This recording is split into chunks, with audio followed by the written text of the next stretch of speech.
Hello, friends. Greetings to all who are joining us today live on this LinkedIn Live and YouTube Live from ordinary to extraordinary. So, I like to welcome all of you to this conversation. And with me, I have my good friend and classmate, Professor Binilkumar Amarayil. So, we were just having a quick conversation about some of our experiences during our learning period just before this introduction. So, Binil, thank you very much for taking time and accepting the invite and joining me in this conversation from ordinary to extraordinary. Thank you for taking time and joining.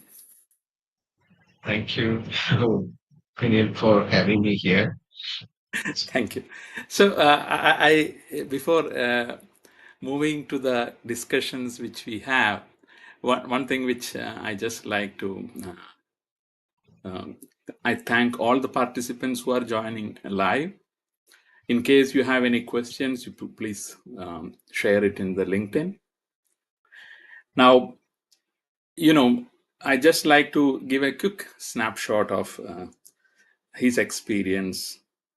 So, Binil is the professor at IAM Mumbai and take care of, especially on sustainability, environment, and related aspects and innovation in this space. So I know it is difficult to introduce how Binil share that perspective. So he completed his PhD from IIT Mumbai and moved into the faculty roles. Now, Binil, what are some of your areas of specialization as well as the subjects of your research interest? And I like to give the opportunity for you to introduce yourself on how you will introduce to an audience here today. Thank you. Thank you, Phoebe, and really good evening, or very good evening to all of the people who are here. And again, thank you, Phoebe, for having me here in this opportunity on this platform to share my views and my history, the road which I have taken to reach this particular place, and whatever I am today. In the case of, see, myself, I'm an associate professor in IIM Mumbai. So I joined here in 2013 and completed close to 11 years now. So, and I deal with the subjects mostly economics in terms of teaching. And when I'm talking about economics, it's basically starting with environmental economics, energy economics, transportation economics, industrial organization, and also the retail economics. So we normally deal with different courses which deals with our management students, and particularly the MBA courses, and also our doctoral students. Apart from our regular academic courses, we also have the online courses. But that is not the thing which we basically looking at. My interest here is to understand how I have reached here from, as Phoebe has mentioned, from who has studied a regional language school in Kerala. And Kerala is a tiny state in India, which has a typical South Indian language known as Malayalam. And from where we have had our education and then moved to the academic roles and research roles. Because when I was completing my schools, I never thought that I will be a teacher or means a learning and teaching profession. Because when we say teaching, it's a profession which will require to learn all the means the entire life, and every day it will be a learning, because some thought-provoking or the university students, which will be reading a new knowledge to you. So for clarifying certain things which will be covered or means leading to achieve more information for us. So from that particular road to this current road, it was a real journey. Looking at say when I was doing my pre-graduation scenario and then under graduation in economics in a some say affiliated college of Calicut University, just show it's again a particular place, Kerala, which is not so developed or which is not having so much exposure to the entire academy. If you're looking at the academic scenario in Kerala, we have very good formal education system, but the only problem is our global connect, global synchronized options will be really limited. So we always think from achieving whatever the fundamental knowledge or looking at the knowledge from a different academic perspective. But when I have moved from there. It was a completely different scenario. So we will talk about it. I think we will have a list of questions to come with that. But my goal is to understand how I have gone to or got interest into environmental sustainability or environmental economics per se, energy economics is starting with my post graduation when we have done our post graduation together. He was my classmate and one of really close friend of mine. So after that, I have entered into a research stream, joining Kerala Forest Research Institute. So where I got exposed to the importance of natural resources and the environment, which typically we don't look at. From the economic scenario, everything is for us used to be money. But when I looked at nature, so we have understood that also has got a value which is beyond the measurement scenario. So then we have looked at the theories, the terminologies, tools to assess the value of nature. Then this subject came into our counties or I got exposed to these tools and techniques of environmental economics, which I got fascinated. And even when I did my doctoral degree, I have chosen, I actually took a topic which is related to environmental economics. I did a environmental valuation of a wetland, which is located in Trishul.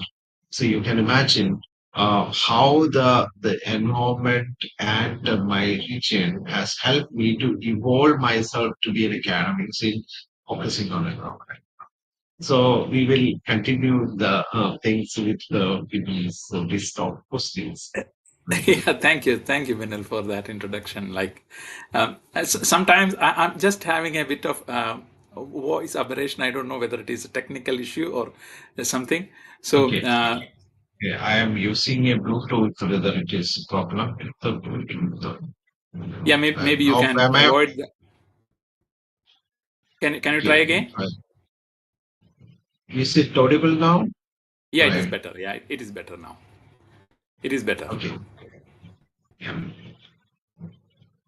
Yeah. So thank you for introducing that aspects of moving into that environmental perspective and economics from an environmental angle and sustainability perspective, Binal. So that is interesting. So, like as you mentioned, what was that? What was that trigger which you led to explore that research, which you mentioned?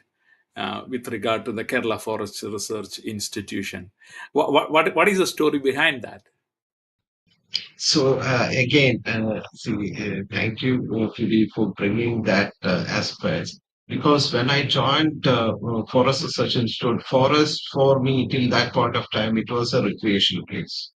You will go to jungle safari to see the wildlife, see the forest, and come back and forget about it. Or sometimes you will keep some memories on. But when I went to Kerala Forest Research Institute and looked at the different literature, different studies, different research projects on it, then our interest to look at the environment completely changed. Uh, for us, forest has got only timber value. So the wood which is coming from. But when I understood in the forest, the timber is only a minimal resource. Mm, It has got much bigger resources than we can ever imagine.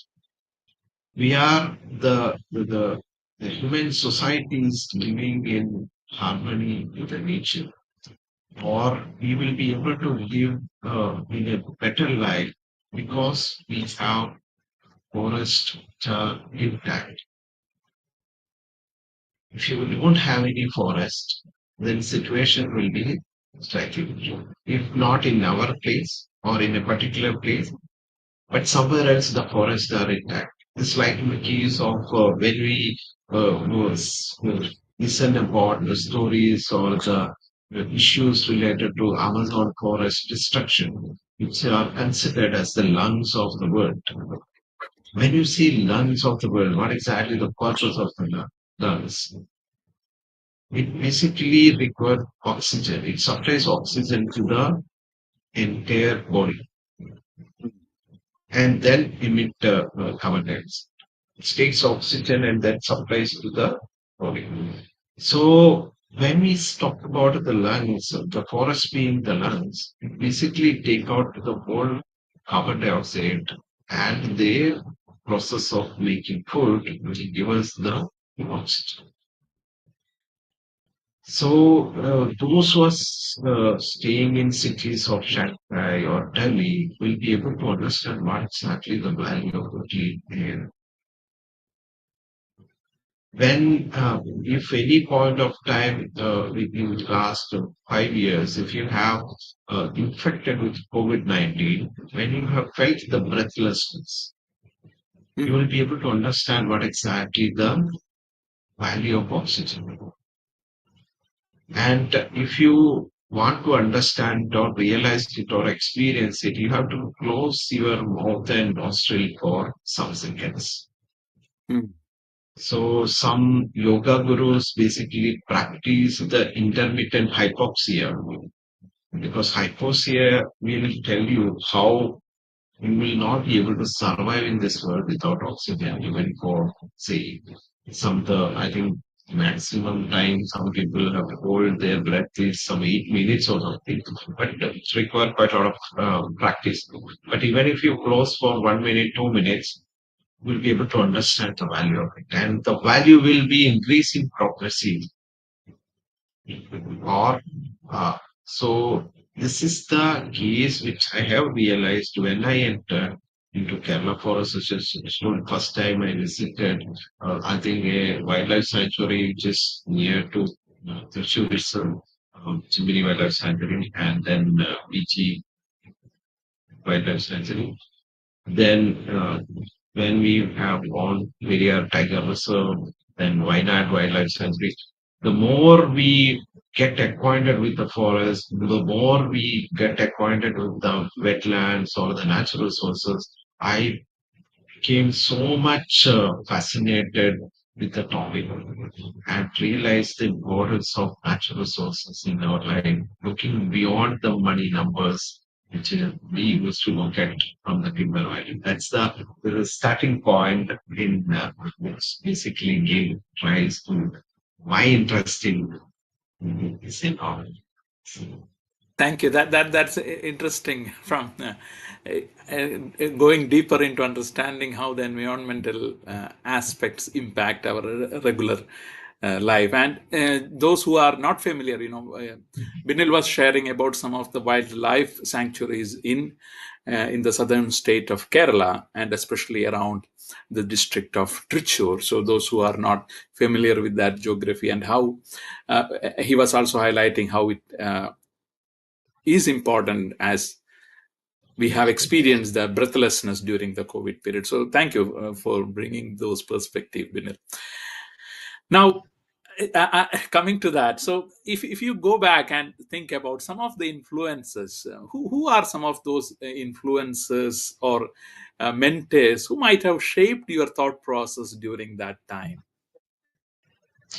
Um, Again, I'm really thankful to you for bringing the importance of mentors in our life, and including my uh, they have, if you're looking at my life, if I don't have any mentors, I may be remaining somewhere in Kerala and doing some clerical job, or maybe a 10 to 5 job in some of the government services at this point.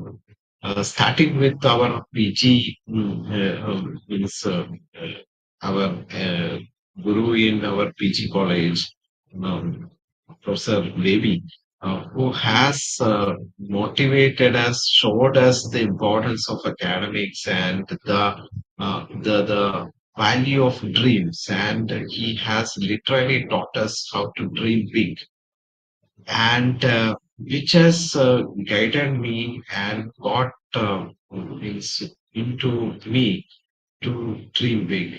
When I entered Forest Research Institute, this was continuously in my this thing, that how to chase my dreams.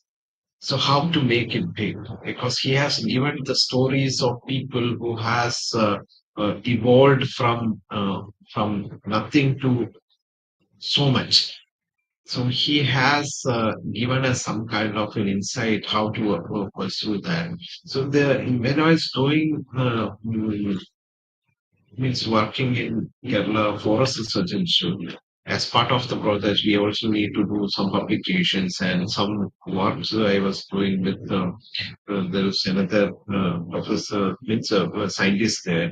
There is Anita and Muralidharan. So Muralidharan was our head of the department. Anita was my the immediate supervisor.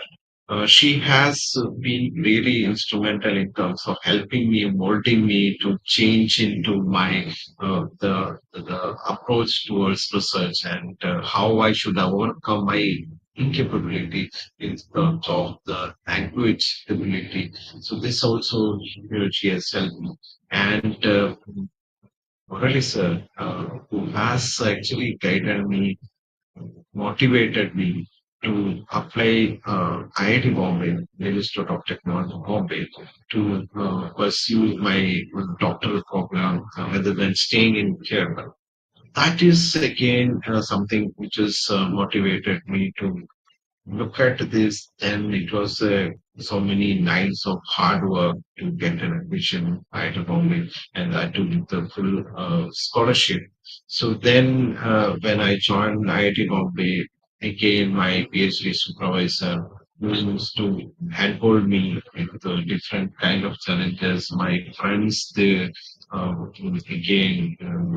My and so of course my college friends were always a motivation, including Vicky, Anish, and Vinith.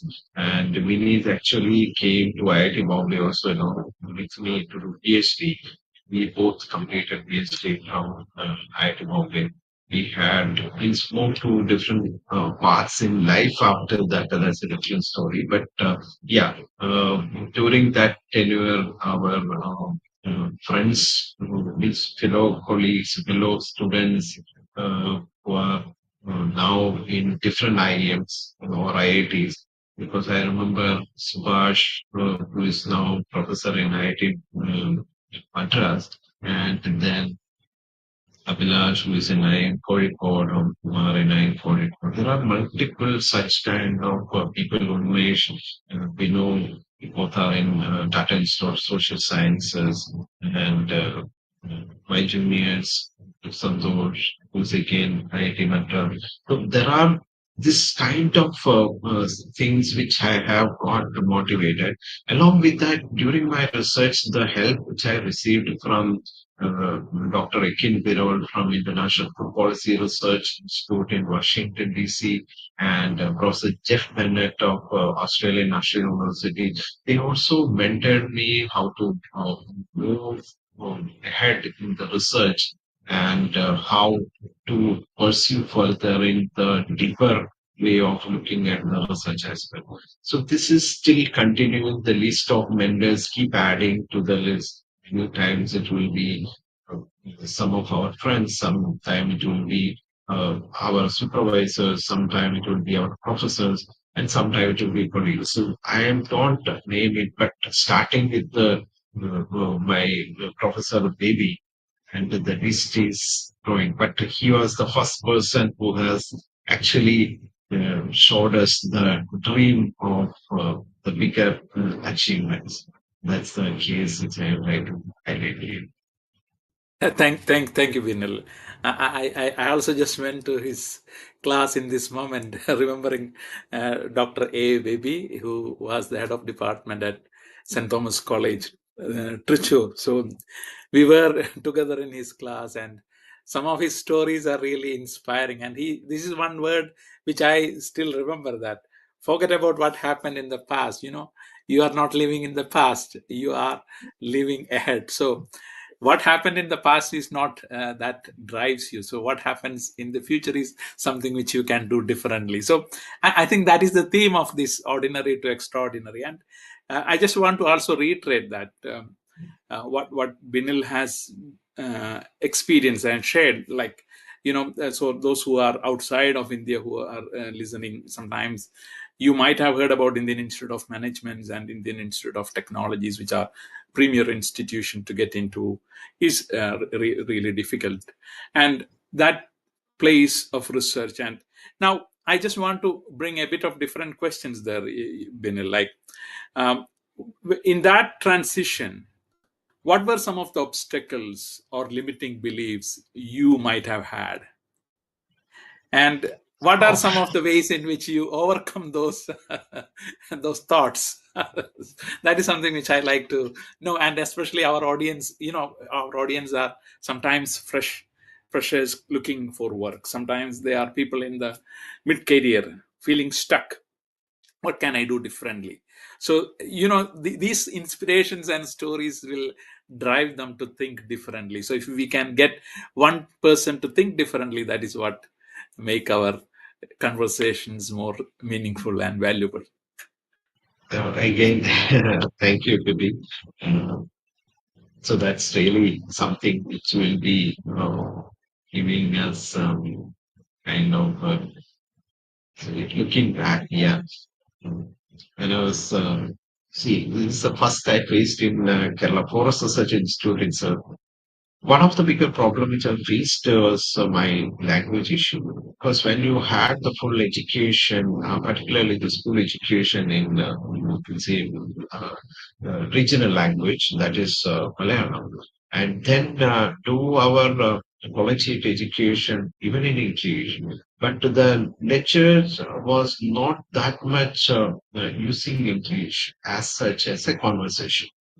When you are able to write so many things in English without any trouble, but when you are conversing, we literally have less confidence. And when you are talking about a global scenario or something, our exposure levels were really limited.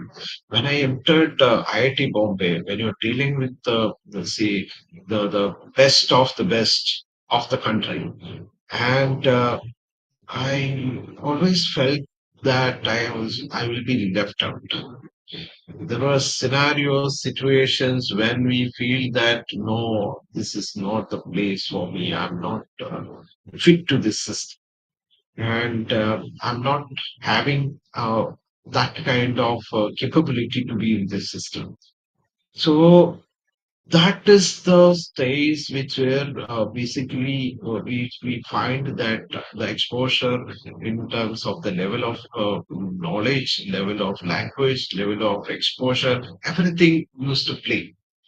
But there's only one solution to all of this: your perseverance and continuous pursuits.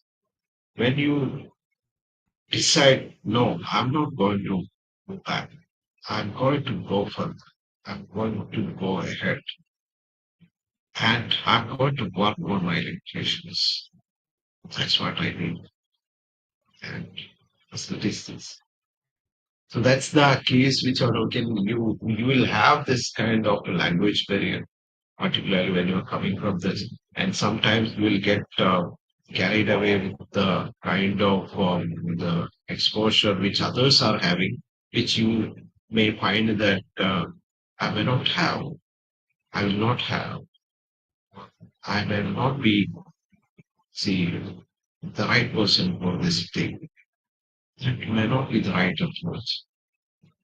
Everybody will have their own competitive advantages. And some people may have better exposure, but opportunities will come to your way as well. Come in your way and take it. Take it as it is and make use of them. And make use of all the opportunities to mold yourself, upgrade yourself, upskill yourself. There's no stop of this, for achieving whatever you have tried. There is nothing can stop. So the obstacles will be there. So you have to have the strength to cross that obstacle. Don't be no seeing it. Yes, failures will be always considered as a stepping stone to go further. Failure is not a permanent one. It is a temporary one. Success is it's always that is the thing saying I was told myself and yes, that's I feel the right way of looking at those obstacles. Thank you, Binil, for sharing that. Now, again, was there any specific stories which, for example, you highlighted, sometimes when we come from that regional language curriculum, we move to shift to another language, we are actually thinking in a different way, which sometimes it may be a bit difficult.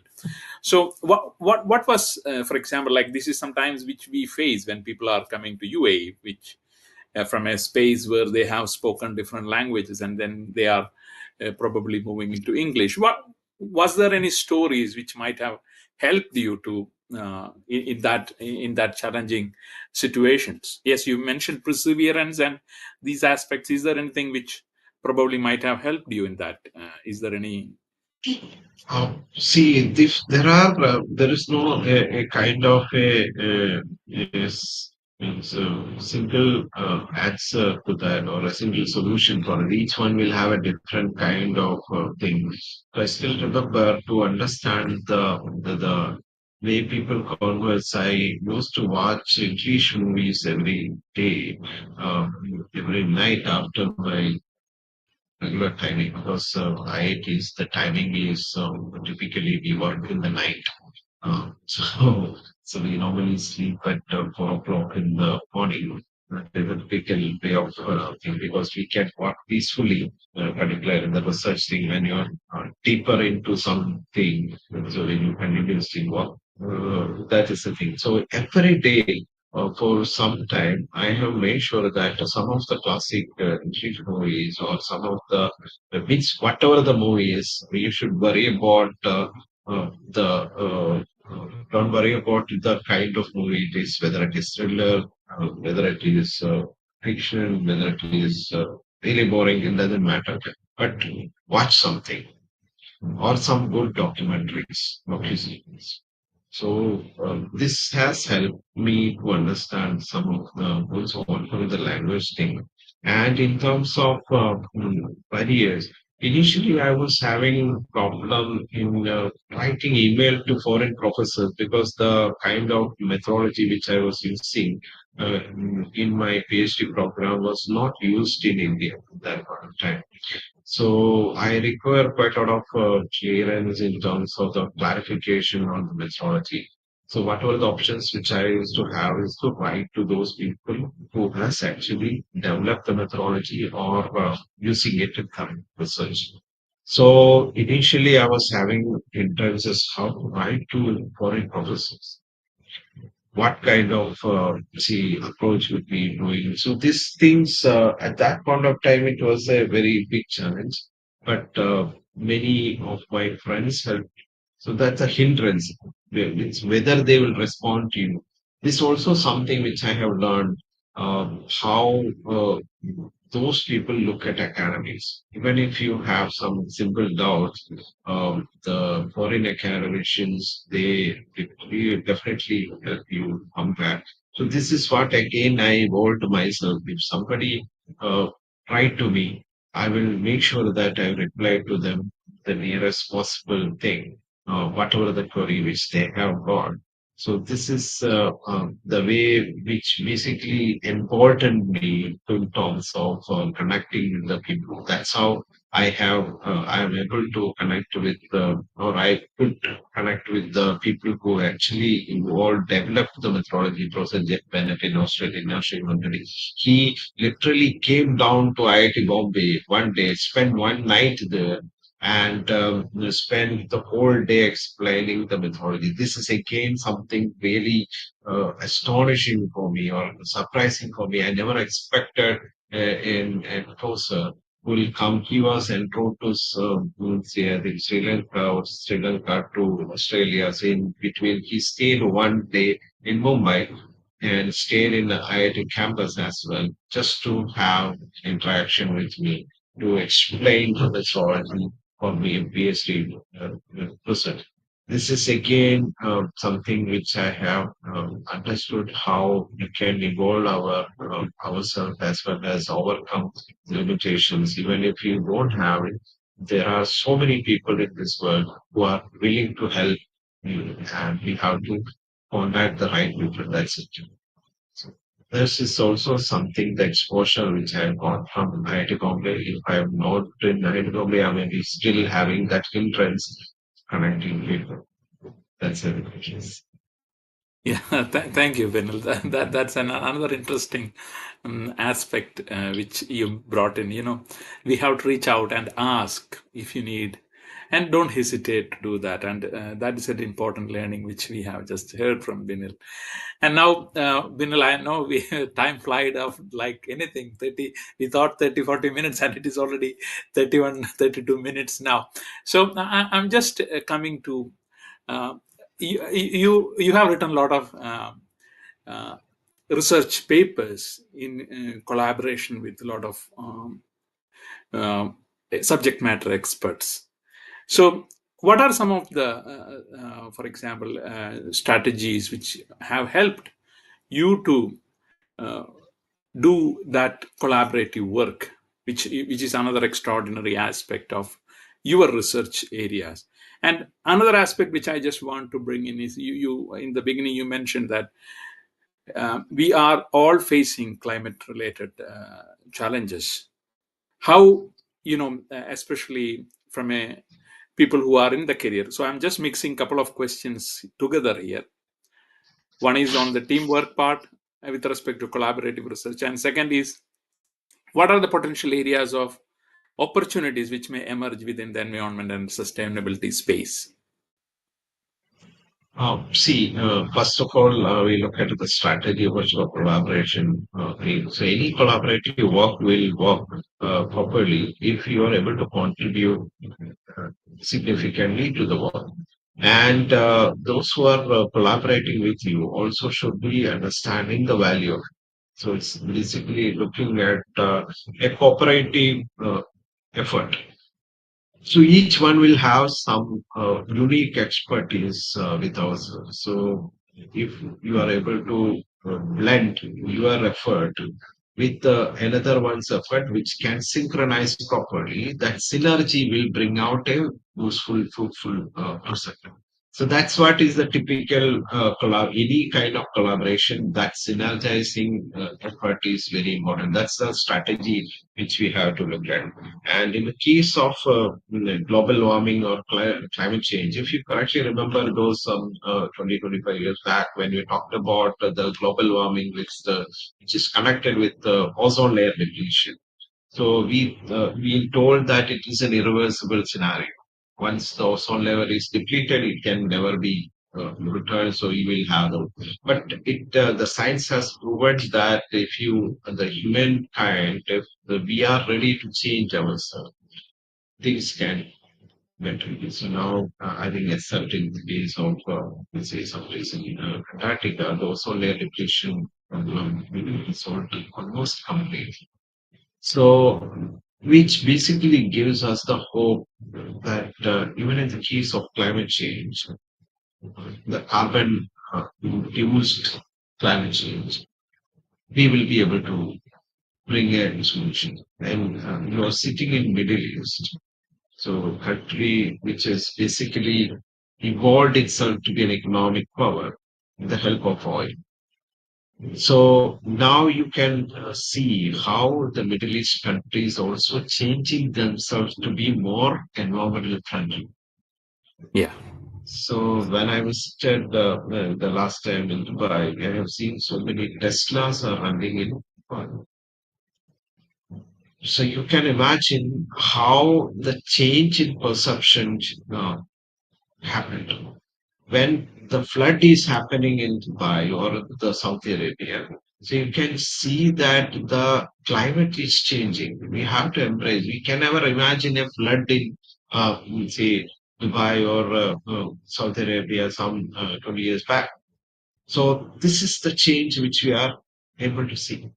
So when you're looking at the most interesting part is many of us don't know what is the proportion of carbon dioxide in our the entire environment.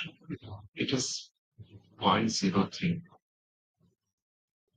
Why we are so much worried about something which is significantly low, not even 1% of the world. So you can imagine what potency it has got to change the climate, even if it is from 0.03 to zero 0.04, how it is changing, then the things will be very hard. So this is the case which we have to understand. So that whatever the carbon reduction technology or the cleaner technology or the consultancies which is revolving around this, how we should be reducing the carbon intensity or carbon reduction will be keep coming. So the green technologies will be keep coming. It may not be looking at only the electric vehicles or the lithium ion batteries, or in India we talk about green hydrogen. So the different kinds of technology we cannot keep on extracting from the nature. This is the time we have to look at the health of the nature. Otherwise, nature will not be able to protect us the way it has protected us till now. Even 0.5 degrees Celsius increase in this scenario may have significant implications, particularly those countries who are lying closer to the oceans and seas. The water level increase may have significantly disrupted their standard of living. So we may have to change the way we have to live. So the entire career opportunities which is coming in those green technologies is going to involve it. So people are looking at 2050. Many countries, many corporations actually wanted to be net zero. Means even if they cannot be net negative, at least they are trying to be net zero. Net zero basically indicating that overall carbon footprint of any companies will be zero. Mm. Indicate that if I produce 10 tons of carbon dioxide, I will do something to reduce that 10 tons of carbon dioxide, whether it is directly or indirectly. And should be tracked all scopes, not scope 1, scope 2, and scope 3 as well. So it's basically looking at the entire supply chain, entire value chain of the products and services need to be tracked for the carbon and do something to reduce the carbon intensity of all your activity. So you can imagine all the technologies going to have importance by say 2050 if the countries, because India targeted until 2070. So but many countries are having different the pathways to achieve net zero. So anything which is going to lead there, you will have significant changes. So you can look for this. Thank you, Benil, for sharing that. And now I know these are interesting conversation. A lot of questions are coming, but due to time, I'm limiting. So now I have in this live from ordinary to extraordinary.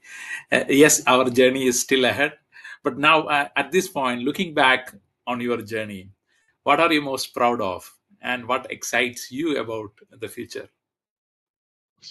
So when you're looking back, whatever so I have seen how I could evolve myself or change myself from that, say, where my dreams were limited. There was always boundaries for my dreams, but which has completely eliminated it. Just vanished into the thin air. Now I don't have any such limits. I can dream anything. So that is something which we require. You dream big and don't limit your dreams. Once your dreams are big, you will be able to pursue them. But if your dreams are small, pursuance will not take you anywhere. So that's the basic logic which need to be implemented. So when I'm talking about the excitement of the future, as I have dreams to achieve further, so it will keep exciting me more and more. That's what I think. But That's any a point of time, this is also something which you have to understand. Whatever the achievement which you get, keep your humility in that. Because whatever you have and is with the help of somebody else, there were vendors, there were means God's grace by which you have reached here. Please keep that in and help anybody possible who will be actually requiring some hand at one point of time. So the hand holding I got, I'm ready to give to anybody who like to dream big. So that's it. Yeah, thank you, Binil, and it was nice to have this conversation with you after a long period of time. Yes, we met when you were in Dubai, but hope to continue this conversation. Maybe I think I will have to start another podcast, which is about the research and other interests. So this one was more focused on the journeys and experiences. So as Binil mentioned, yeah, we have to thank a lot of the mentors who have supported us in our journey. So thank you again. And I still remember that when you were in doing the research in IIT, you said there is a company called Google. There is a new email which have been created, and I think you created an email in my name, which was phoebefrancis@gmail.com, and I'm still using that. And so that is something which I just remembered. Thank you for that. And I just like to close this session and thank you, friends, for joining. If there is any questions, any thoughts, see you then later. Let us continue the conversation offline. So I like to thank everyone for joining us today and have a